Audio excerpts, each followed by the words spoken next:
कितनी पीढ़ियों ने सुना है। नारे नारे नारे, बस नारे देते गए।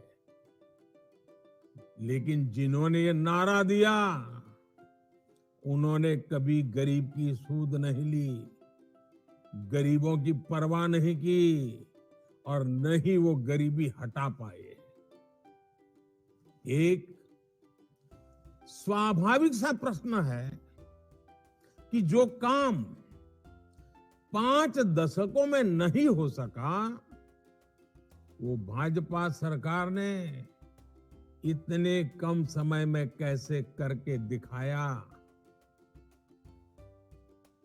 इसके पीछे वजह है कि हमने सामान्य मानवीय के जीवन की मूलभूत कठिनाइयों को कम किया है। और हम लोग वो लोग हैं जो गरीबी को जी करके आए हैं। गरीबी की समस्या की जड़ें कहां कहां है, इसका हम लोगों को भली भांति ज्ञान है, अनुभव है।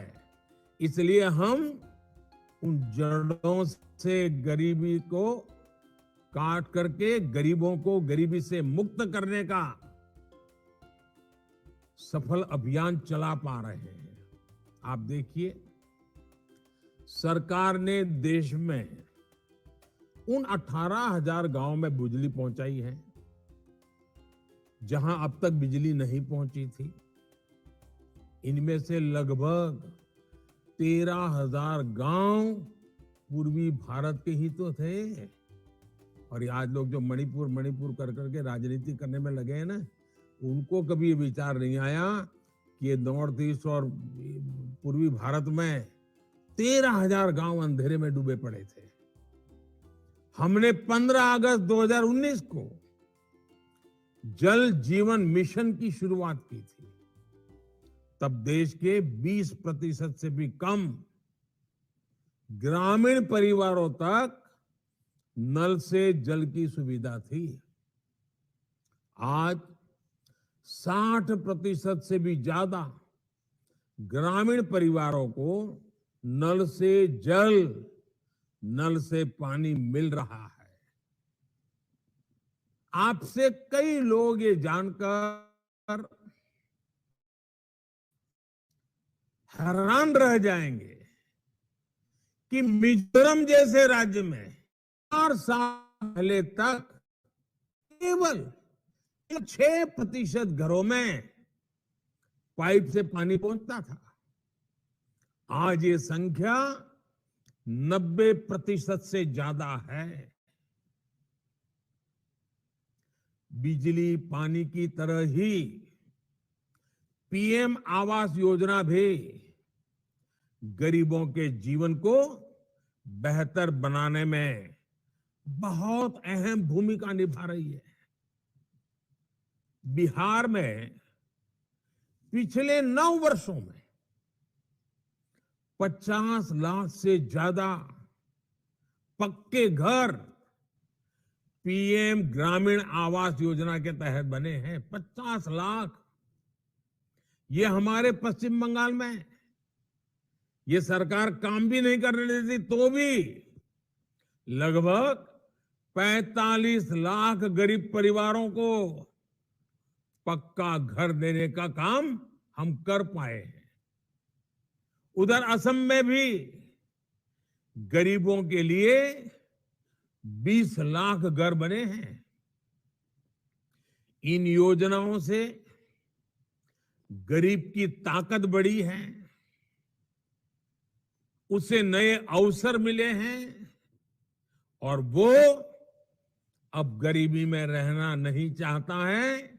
गरीबी से बाहर निकलने के लिए वो भी हमारे साथ कदम से कदम मिला करके मैदान में उतर चुका है। देश ने अब ऐसी सभी योजनाओं के सैचुरेशन का टारगेट रखा है। 100% जो भी इसके हकदार है, जिनको जो मिलना चाहिए, तो 100% काम पूरा होना चाहिए। और इसलिए मेरा सुझाव है कि आपके पास अपनी पंचायत के एक एक लाभार्थी का डेटा होना चाहिए। जितनी भी योजनाओं का लाभ मिलता है, हर गांव के अनुसार उनकी सूची होनी चाहिए।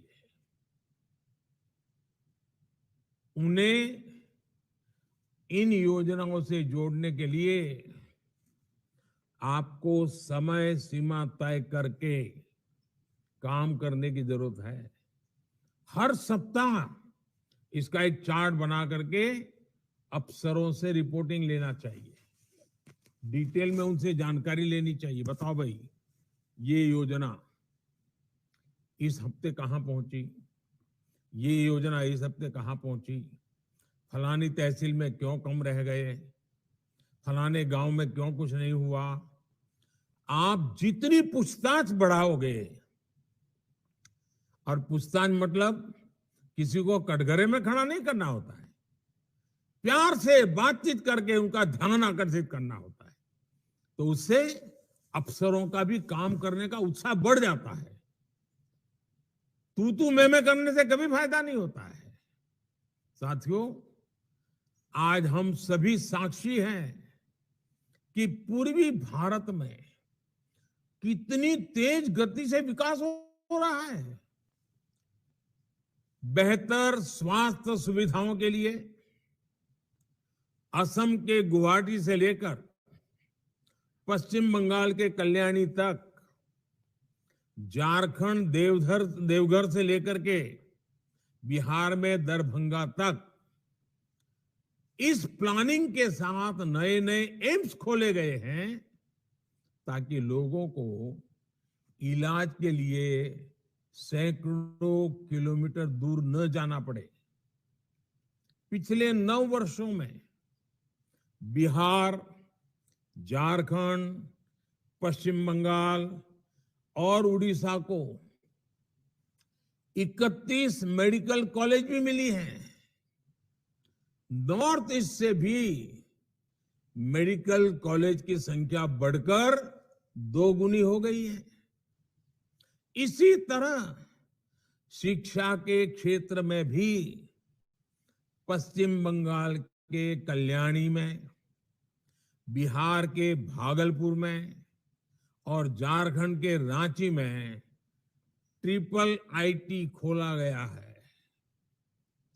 त्रिपुरा के अगरतला और मणिपुर के सेनापति में भी ट्रिपल आईटी खुला है। उड़ीसा और बिहार को आईआईएम संबलपुर और आईआईएम बोधगया जैसे संस्थान मिले हैं। झारखंड के धनबाद में आईआईटी की भी स्थापना हुई है। इन संस्थानों से प्रतिभाशाली युवा निकलने वाले हैं, जो देश के भाग्य को बदलने में बहुत बड़ी जिम्मेवारी निभाने वाले हैं। उन्हें रोजगार और आसानी से मिलने वाले हैं, और इसमें पूर्वी भारत का औद्योगिक विकास भी बड़ी भूमिका निभाएगा। बरौनी, सिंदरी, गोरखपुर और तलचर में फर्टिलाइजर कारखाने खुलने से न सिर्फ पूर्वी भारत के किसानों को फायदा हुआ है, बल्कि बड़ी संख्या में रोजगार का भी निर्माण हुआ है। भाई और बहनों, पूर्वी भारत की अपार खनिज संपदा को पहले की सरकारों ने लूट का जरिया बनाया हुआ था। हमने इस संपदा को औद्योगिक संभावनाओं से जोड़ने के लिए इंफ्रास्ट्रक्चर पर अभूतपूर्व काम किया है। पूर्वी और पूर्वोत्तर राज्यों में करीब 2 लाख करोड़ के 150 से ज्यादा प्रोजेक्ट पूरे किए जा चुके हैं। 14.5 लाख करोड़ के करीब 1250 प्रोजेक्ट्स पर आज काम तेज गति से चल रहा है। बहुत जल्द ईस्टर्न डेडिकेटेड फ्रेट कॉरिडोर से खनिज और पोर्ट्स का सामान देश के दूसरे हिस्सों तक पहुंचेगा। बीते वर्षों में अथक परिश्रम करके पूर्वोत्तर की रेल लाइनों को भी ब्रॉडगेज में बदला जा चुका है। मेजर पोर्ट्स की कैपेसिटी में भी बीते 9 वर्षों में काफी इजाफा हुआ है। इस क्षेत्र में नए नए वाटरवेज का निर्माण भी किया जा रहा है। ये वाटरवेज नेशनल और इंटरनेशनल ट्रेड के लिए पूरब को भारत का बिजनेस गेटवे बना रहे हैं। बेहतर एयर कनेक्टिविटी के लिए पूर्वी भारत में 9 एयरपोर्ट्स भी विकसित किए जा रहे हैं। आप कल्पना कर सकते हैं कितना बड़ा देश का पूर्वी हिस्सा कितने बड़े ट्रांसफॉर्मेशन का गवाह बनने जा रहा है। साथियों, आज दुनिया तेजी से बदल रही है। गांव शहर के बीच की दूरियां तेजी से खत्म हो रही है। आज जो लोकल है उसकी डिमांड ग्लोबल है। इसलिए वोकल फॉर लोकल जैसे अभियान के साथ देश ने वन डिस्ट्रिक्ट वन प्रोडक्ट योजना को लॉन्च किया। आपके जिले की जो खासियत है उसे बेहतर प्रोडक्ट के रूप में मार्केट तक लाने के लिए पंचायतों की एक बहुत बड़ी भूमिका हो सकती है। इसमें जिले से लेकर देश तक आर्थिक विकास के अनंत अवसर जुड़े हैं। आप प्रयास करिए कि छोटे छोटे कामगारों को, उद्योगों को बाजार से जोड़ा जा सके, वो जैम पोर्टल से जुड़ सके। और मैं तो आप सबसे भी आग्रह करूंगा, आपकी जिला परिषद, आपकी जिला पंचायत वो जल्द से जल्द जैम पोर्टल से जुड़ जानी चाहिए। आपकी जिला पंचायत में जो भी खरीदना है वो जैम पोर्टल से खरीदना चाहिए। पैसे भी बचेंगे, भ्रष्टाचार जाएगा और अच्छी क्वालिटी का निर्णय आप आसानी से कर सकते हैं। साथियों, लोकल प्रोडक्ट की सफलता के लिए आज ग्लोबली जीआई टैग की चर्चा होती है। कौन सी चीज जीआई टैग है? अगर जीआई टैग है तो उसका अपने आप एक बहुत बड़ा मार्केट बन जाता है। हमारे पूर्वी भारत के पास ऐसी अनेक प्रोडक्ट है जिसे हमें प्रमोट करने की जरूरत है। और इसलिए हमारे यहाँ की ऐसी विशेष चीजें हैं, उनको जीआई टैग कैसे मिले, आपके अफसरों को लगाइए कि ऐसी चीजें खोजे, जीआई टैग के लिए कैसे करना होता है, सब उनको बताया जाए। आज कई सारे पारंपरिक हुनर उपेक्षा के कारण, बाजार न मिलने के कारण लुप्त हो रहे हैं। इन्हें बचाने में पंचायतें सबसे प्रभावी भूमिका निभा सकती है। आपके क्षेत्र में स्किल इंडिया मिशन एक मुहिम बने, कारीगरों को ट्रेनिंग और सर्टिफिकेट मिले, इसके लिए रोड मैप बनाकर काम करिए। साथियों, आज देश में हमारी बहनों के 80 लाख से भी ज्यादा स्वयं सहायता समूह काम कर रहे हैं। करीब 10 करोड़ महिलाएं इन समूहों से जुड़ी हुई हैं। आज जिला स्तर पर इनका संघ बनाने में पहल करें, इनकी हर जरूरत आप पूरी करें। आप जहां भी प्रवास करें जिले में, और मैं मानता हूं कम से कम सप्ताह में 3 दिन आपको प्रवास करना चाहिए, कम से कम 2 रात जिले के किसी न किसी स्थान पर आपको रुकना चाहिए। और वहां जब जाएं तो ये महिलाओं से जरूर मीटिंग करनी चाहिए, उनके काम को समझना चाहिए। साथियों, महिलाएं मुद्रा लोन जैसी योजनाओं का लाभ लेकर आगे बढ़े, इसमें भी आप अहम भूमिका निभा सकते हैं। आपको ये भी टारगेट सेट करना चाहिए कि हम हमारी पंचायत को पावर कंज्यूमर की जगह पावर प्रोड्यूसर बनाएंगे, निर्माता बनाएंगे। वो सिर्फ खरीदार नहीं होगा। साथियों, बिना धुएं के ईंधन का इस्तेमाल हो, बिजली के लिए हर जगह पे एलईडी बल्ब ही प्रयोग किए जाए, इसका आपका पूरा मॉनिटरिंग होना चाहिए।